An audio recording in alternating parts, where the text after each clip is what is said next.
la serie de vídeos referente a lo que es la TFT y la nueva placa que me ha llegado. Si recordáis en el unboxing, esta es la MKS Gen L versión 1.0. Una de las cosas que más me ha gustado es que es muy compacta. Ya creo que lo mencionaba en el otro vídeo, y es que es mucho más pequeñita. Al ser más pequeña, la caja, alojarla en un lateral de la máquina es bastante más sencilla. Sí está basada igual en una Atmega 2560, es una placa de 8 bits. Ya vimos que tenía el puerto USB.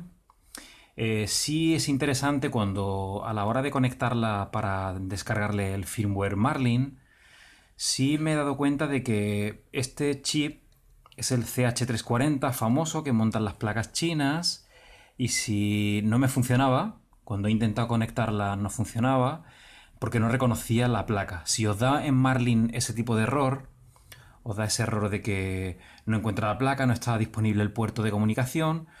En mi caso se ha resuelto instalando el driver. He sustituido el cable USB varias veces por distintos cables que tenía, pero el problema no estaba ahí. Era que el driver yo no lo tenía instalado y no sé si se verá ahí bien, pero bueno, es el CH340. Ahí creo que se ve un poquillo mejor. Bueno, dicho esto, cuando la conectéis y empiece a... Nada más que le pongáis alimentación, se enciende un LED rojo por aquí. Y cuando volquéis Marlin, sí tendrá un parpadeo con unos azules que trae también la placa. Y el parpadeo ese sí indica que hay comunicación entre el PC y lo que es la placa controladora. Sí os comentaba también que es muy parecida a la Gen 1.4. Tiene 1, 2, 3, 4 y 5 ejes. El primero es para el X, el segundo para el Y, el tercero el Z, extrusor 0 para el cuarto y para el quinto extrusor 1. Sí venía muy bien identificados, que esto me parece un punto interesante cuando alguien se inicia con el tema de las impresoras 3D, y ya hacía mención de esto también, pero me parece muy interesante, que es que los finales de carrera del rojo venían asociados, los del azul igual, el eje X aquí rojo, eje Y y Z. Entonces rápidamente identificamos uno con otro. Eso era un punto a favor. Los pines MS1, MS2 y MS3 para configurar los drivers vienen como en todos, como en las otras placas. Vienen los tres cada uno debajo. En esta sí voy a utilizar, como no, los drivers que ya teníamos, pero voy a hacer algo nuevo, voy a hacer algo distinto. Y es instalar los TMC2208. He estado investigando y tenía ganas también de hacer algo con ellos, puesto que ya había hecho algo con los 2130. Y estos drivers, aunque no se controlan por SPI, es muy interesante la conexión, porque lo que voy a hacer es conectarlos. Recordamos que estos drivers también son de la casa Fisect. Y aunque tengamos que hacer el ajuste con el potenciómetro, pero no hay que utilizar, este no utiliza modo SPI, y voy a utilizar un modo que es simplemente la conexión. Recordad que la fila azul tiene que ir mirando, en este caso la placa lo identifica con toda la hilera verde, y este tipo de drivers lo bueno es que es conectar y ajustar. Es como los TMC2100. Ventaja de este 2208 es que tiene mejora respecto al TMC2100. No llega a ser, no llega a tener la configuración, ciertas configuraciones especiales que tenía el TMC2130, pero si alguien quiere montar una electrónica donde el driver no tenga que utilizar el modo SPI, que ya vimos que había que remapear ciertos pines y hacer un montón de soldaduras, las microsoldaduras que había que hacer debajo del driver.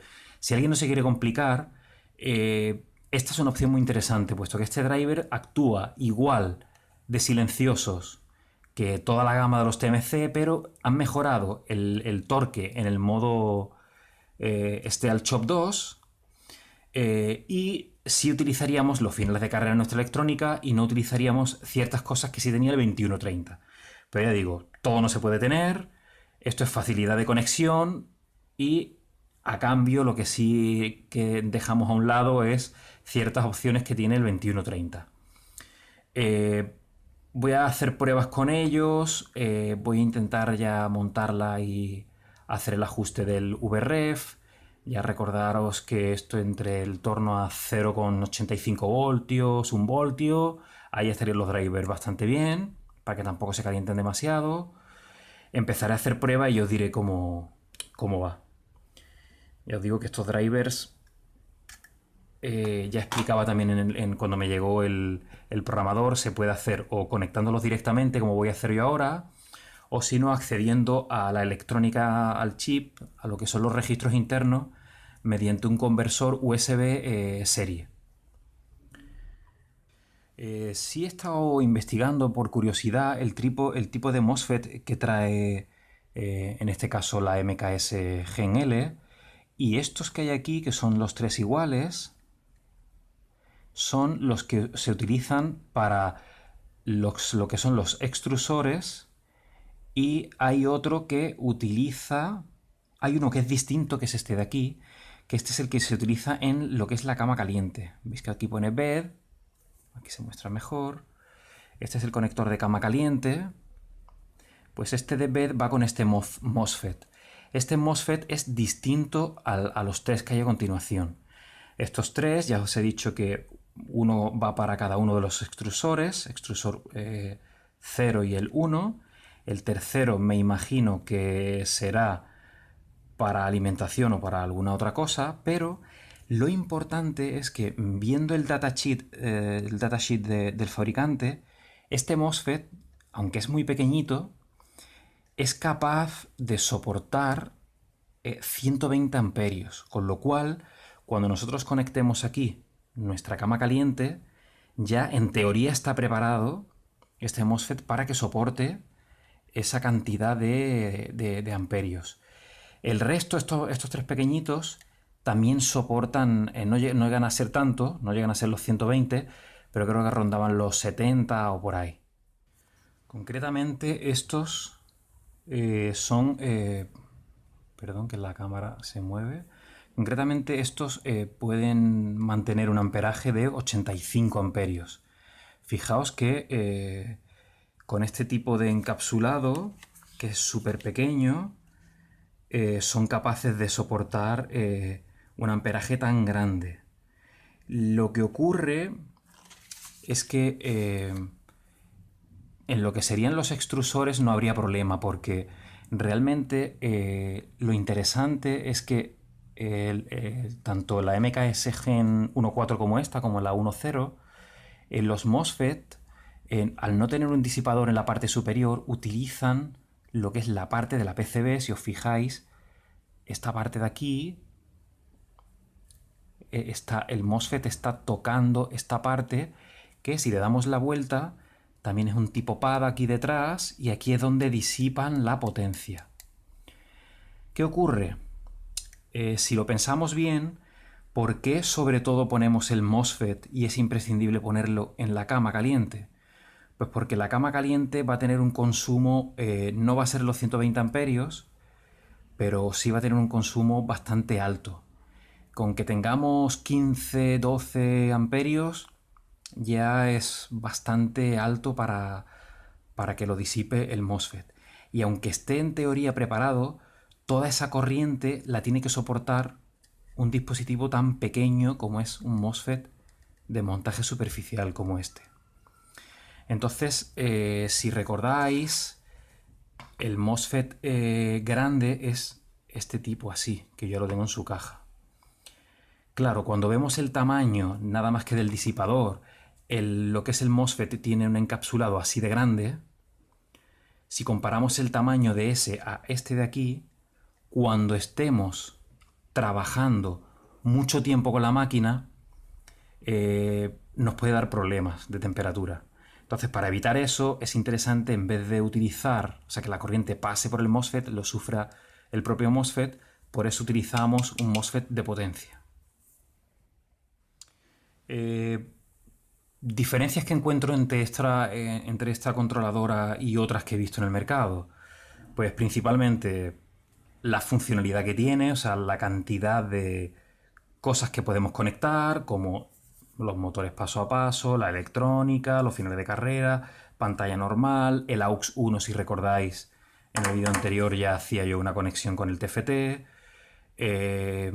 los termistores. Luego tiene los puertos auxiliares, el AUX 2 y el 3, que lo tiene por aquí. El precio, tanto de la anterior placa como esta, es muy, muy, muy bueno. Entonces, la relación calidad-precio entre esta placa, entre la MKS Gen L y otras placas que hay en el mercado, me parece muy interesante. O sea, el acabado que tiene la placa es muy, muy bueno, igual que en la 1.4, y también es multicapa. O sea, lo que es la PCB por dentro tiene varias capas, son varios niveles, y eso hace también de que cuando nosotros tengamos la comunicación entre el chip y algo de la electrónica va a estar separado de la capa de potencia.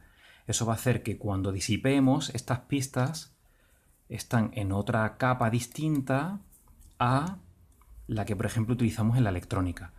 Con lo cual la controladora va a disipar y va a trabajar mucho mejor a un precio muy muy muy asequible. Eso creo que es muy importante junto con el tamaño, porque a la hora de que nosotros cambiemos la electrónica en nuestra máquina, tenemos que ver que se ajuste a qué es lo que nosotros queremos hacer con la electrónica. Esta ya os digo que tiene la alimentación, lo que es cama caliente y dos extrusores. Pero claro, puede ser el caso de que necesitemos algún tipo de configuración distinta.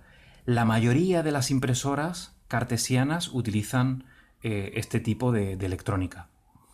Con lo cual creo que por las dimensiones de la propia placa, los conectores que son de fácil acceso, que vienen en colores, que tienen varios puertos de ampliación, solo por eso ya merece muchísimo la pena.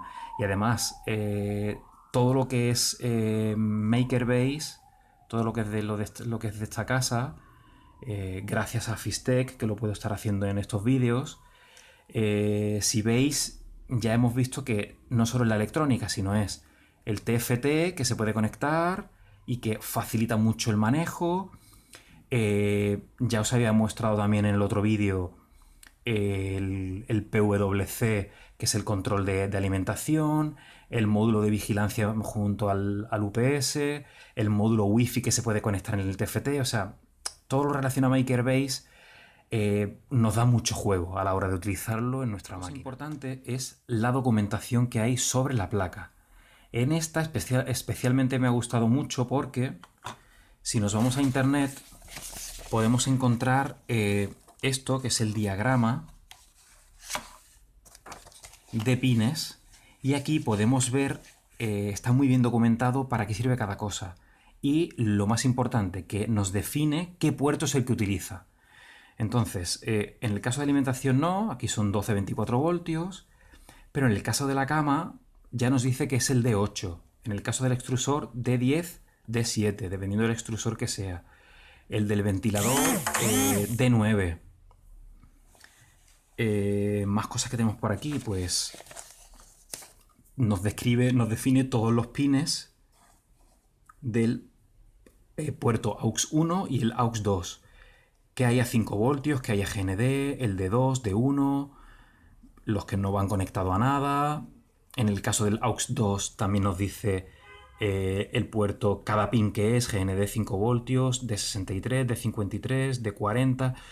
Todo esto del tema de los pines era interesante, si recordáis, cuando lo vimos en la MKS Gen 1.4, para el tema de mapear pines. Si alguien quiere utilizar esta placa y quiere utilizar, por ejemplo, el pin D40 del AUX 2 para remapear en el caso de los TMC 2130, pues aquí en este mapa de pines lo podemos consultar. Pero no solo nos dice el del AUX 1 y el AUX 2, nos dice también dónde están situados y qué son cada uno de los pines de los finales de carrera del X mínimo y máximo, del Y mínimo y máximo, del Z mínimo y máximo. Nos indica cuáles son los pines de cada uno. Luego nos dice también los puertos, aparte de los AUX 1 y 2 y 3, que nos viene aquí, como en la anterior placa, nos dice cuáles son los pines. Nos dice dónde hay alimentación también, en el caso de que querramos poner a lo mejor algún sensor auto-level. Los puertos servos, qué disposición de pines. Nos viene una gran cantidad de información de forma muy visual, muy rápida, que nos va a ayudar a la hora de que nosotros podamos utilizar esta placa mediante Marlin de forma muy fácil. Esto está disponible en internet, como todo, pero me pareció muy interesante ver la descripción de pines también, como estaba aquí en la MKS. También hay otro esquema que yo he sacado para el vídeo, para que lo veáis. Ya os digo que estos, los que ya más o menos sabemos cómo funciona todo, o que estamos acostumbrados un poco a ver ciertos conectores, vale. Pero para iniciados es muy interesante porque nos vuelve a poner cuál es el conector de power, el de la cama, los extrusores, el ventilador, nos dice dónde están los jumpers conectados, cuál es cada uno de los motores, sacan los ejes donde los debemos de conectar, los termistores, cuál es el de la cama caliente, que en este caso corresponde con el blanco, el del extrusor 1 que es el negro, el del extrusor 2 que es el de color violeta. En el caso de utilizar el TFT, ¿dónde iría? Que ya recordaros que es el AUX 1, puerto USB, el conector de los servos, los puertos auxiliares 2 y 3, ¿cuáles son? Donde tenemos 5 voltios para un autolevel o alguna cosa que queramos montar, lo que hemos comentado antes, los N-stop del X, del Y, del Z. Es una información que está muy bien, ya os digo, sobre todo para alguien que se esté iniciando. Pero bueno, tampoco nos viene mal a nosotros, porque a la hora de que tengamos que hacer algo especial en Marlin, o que querramos poner un detector de filamento, querramos hacer algo, siempre que es bueno y es interesante tener el mapa de pines y la disposición en la placa de cómo quedan los puertos, ¿eh? Aunque ya la placa venga serigrafiado, es interesante tenerlo por aquí. Este último esquema, que no se ve muy bien porque lo he sacado de una página y al sacarlo impreso no se veía muy bien, si nos indica también eso, el cable USB que va del ordenador a la placa, dónde iría la fuente de alimentación. Recordar que siempre en la fuente de las impresoras hay 3 pines comunes que son negativos y 3 comunes que son positivos, o normalmente suelen ser así. Nos dice dónde va conectado positivo y negativo en la clema de alimentación, dónde iría la cama caliente, que está en nuestra superficie, en la plataforma. Recordaros que aquí es donde tenemos que meter el MOSFET, dónde conectaríamos uno de los extrusores, en el caso de que montemos un dual extrusor, pues dónde irían cada uno de ellos, los ventiladores, que aquí nos dice que uno iría aquí, es este de aquí, este sería el de capa, y este sería el normal. Aquí donde irían los motores en todos los ejes, a ver si se ve un poco mejor, donde irían cada motor en los ejes conectados. Recordaros que aquellos que utilicen el Z, aquí ya aparece como el motor X va directo, el Y va directo, pero el Z va en paralelo. Esto se puede hacer perfectamente y lo que hacemos es o bien cableando nosotros, o recordad que hay un adaptador, ya me lo ha preguntado alguien en el canal, que es este, que utiliza un motor de Z aquí, otro motor de Z aquí y una salida que iría a nuestra placa. O sea, esto iría tal que así. Tendríamos los dos motores Z, el izquierdo y el derecho, lo conectaríamos aquí. Trae un pequeño cable que lo conectaríamos a la salida del paralelo que te hace este adaptador, y este cable que trae iría de aquí al puerto verde, que es el del eje Z. Y ya esta pequeña PCB ya nos hace la conexión paralelo de los motores. Esto vale súper barato y es una solución súper buena. También tenemos aquí lo que serían los finales de carrera. Aquí podéis verlos todos, que ya lo hemos visto hace un momento, donde irían conectados. O lo que os decía del autolevel, que ahora está muy de moda y es muy interesante, el sensor autolevel. Esto sí hay que ver bien que sea inductivo, capacitivo, de tipo contacto. Hay muchos tipos. Y es importante que antes de que lo conectemos, asegurarnos de que el autolevel está bien conectado, porque ya sé de alguien que le ha ocurrido algún problema de que ha sido conectarlo y estropearse la electrónica. Así que ojo con eso porque sí que es importante. Luego aquí sí nos indica el tema de los termistores, cómo van conectados, el de cada uno de los extrusores, cómo iría a los extrusores conectados, y el que nos indica la temperatura de la cama caliente, que también va a conectar, iría conectado en este caso al colector blanco. También podríamos montar lo que serían ventiladores directamente a la fuente. O sea, los que están conectados aquí, en teoría uno de ellos lo podemos controlar en velocidad, que sería el de capa, pero podemos si queremos ventilar, por ejemplo, la fuente de alimentación, que es una cosa interesante, poner un ventilador de grandes dimensiones en la fuente de alimentación para que meta aire y quite calor a la fuente de alimentación.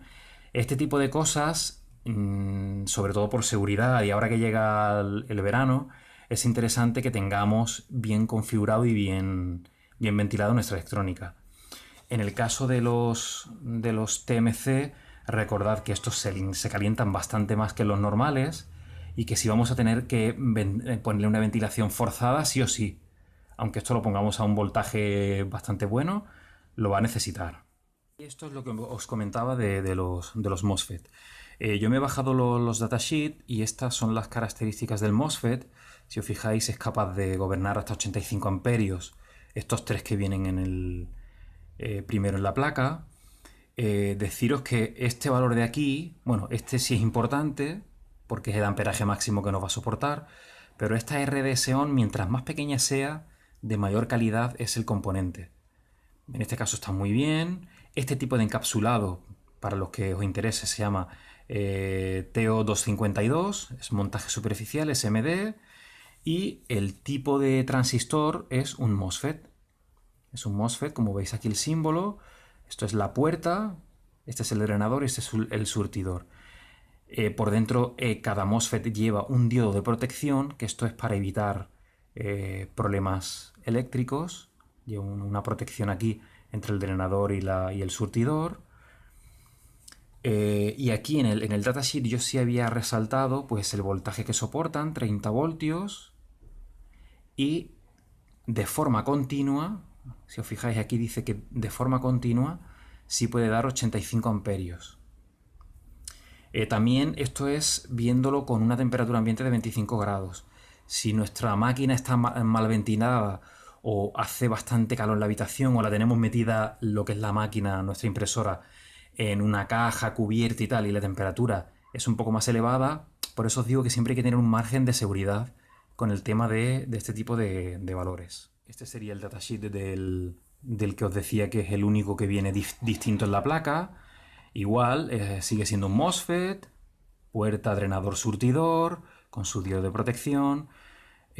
Aquí nos dice que la RDS-ON es más pequeña que en el otro que hemos visto, con lo cual este componente que es específicamente para la cama caliente sí es de mejor calidad. Viene con unas especificaciones mucho mejores. Pero ya os digo que, aunque sea así, lo interesante es utilizar el MOSFET de potencia. E igual, aquí nos dice el voltaje máximo, que son 30 voltios. Nosotros lo vamos a utilizar a 12, o sea que sin problemas. Esta es la temperatura máxima de lo que sería, es un valor, el TJ, que es de lo que es el encapsulado, que es lo máximo que puede disipar, que son 175 grados. Y no quiero entrar en mucha cosa técnica, porque esto es lo que yo os decía, y a esto es lo que me refiero cuando vemos que el encapsulado es pequeñito, que sí es capaz de soportar mucho amperaje, pero el dispositivo ya de por sí es capaz de soportar cierta temperatura. Cuando esto estamos utilizándolo durante mucho tiempo y aquí en una placa así tan pequeñita, como estamos utilizándolo ahí, sin disipador, bueno, en realidad está disipando por la placa como hemos visto, es interesante mantener ese margen de seguridad. Aunque sí nos dice que la intensidad máxima que soporta, igual a una temperatura de 25 grados, son 120 amperios. ¿Vale? O sea, el dispositivo sí es de muy buena calidad. Pero aún así, lo interesante y los problemas de temperatura, de sobrecalentamiento y de incluso de que se queme el MOSFET es porque nos creemos que esto puede estar funcionando pues horas y horas de impresión y ya está. Y aunque esté el dispositivo tenga estas características, siempre hay que tener cuidado. Y de ahí el uso recomendado de ese MOSFET. Y para finalizar, lo que sí quiero mencionar es que los fabricantes de estas placas, no porque sean económicas, dejan atrás el tema de la calidad. Y lo que me gusta mucho es las soldaduras, cómo están hechas. Las soldaduras están hechas muy bien. Yo estoy comprando muchas cosas en AliExpress y si compras módulos baratos, ahí se nota bastante, pero cuando brilla mucho lo que es la soldadura, sobre todo cuando vemos el tema de SMD, aquí vemos con la calidad que está terminado todo, podéis ver los pines, aparte del detalle de los conectores que ya hemos mencionado, estoy cansado de mencionarlo, pero me ha gustado mucho. Estos conectores todavía no he visto que nadie tenga problemas de temperatura con este tipo de conectores. Si recordáis, el que trae original la ANET yo lo tuve que cambiar porque se quemó. Con este tipo, hasta ahora, hasta donde yo sé, no da ningún tipo de problema, que son los de potencia. Tanto el de la cama caliente, el del extrusor ya no tanto, pero el de la cama caliente y el de alimentación. Si veis ya son unos conectores con bastante envergadura y muy bien soldados. Pero ya os digo que la calidad final de la PCB es excelente para el precio que tienen. Es que no podemos pedir más. Esto si no lo compráramos, o sea, mejor dicho, si lo compráramos de una marca muy, muy, muy, muy conocida, pues si compráramos, por ejemplo, una placa Ultimaker, pues nos saldría por una pasta o cualquier otro tipo de marca, ¿no? Y ya fijaros que la terminación es súper buena en todas las pistas. El tema de las capas, de que es una PCB multicapa, también es súper interesante. Y el SMD, el detalle del SMD es súper bueno. Ya os dije que también trae unos pequeños fusibles en la placa para evitar que en algún momento haya algún tipo de cortocircuito o porque nos equivoquemos a la hora de conectar algo, que me parece muy interesante. Y vamos a dejar aquí este vídeo de esta review de lo que sería la MKS Gen L. Sí deciros que en Marlin esta placa sí hay que definirla, hay que buscar también en boards.h y esta sí la contempla Marlin. Esta sí que la contempla porque tiene alguna disposición de pines distinta a la MKS Gen 1.4. De hecho, yo ahora cuando ya tengo precargado el firmware y he buscado en la lista de placas y si aparece la Gen L y si tenéis que buscarla y cambiarla en el tipo de placa que vamos a utilizar, eso es importante. Luego ya veremos también el tema de la inversión de los ejes, porque cuando utilizamos si recordáis los TMC, hay que hacer inversión en los ejes para que giren los motores en otra forma, en otra disposición. Y en principio voy a utilizarlo quitándoles el MS3 de los drivers donde lo vaya a utilizar. Y ya está, eso es todo. Hasta aquí la revisión de la MKS Gen L. Un saludo a todos y ya veremos en siguientes vídeos más cosas.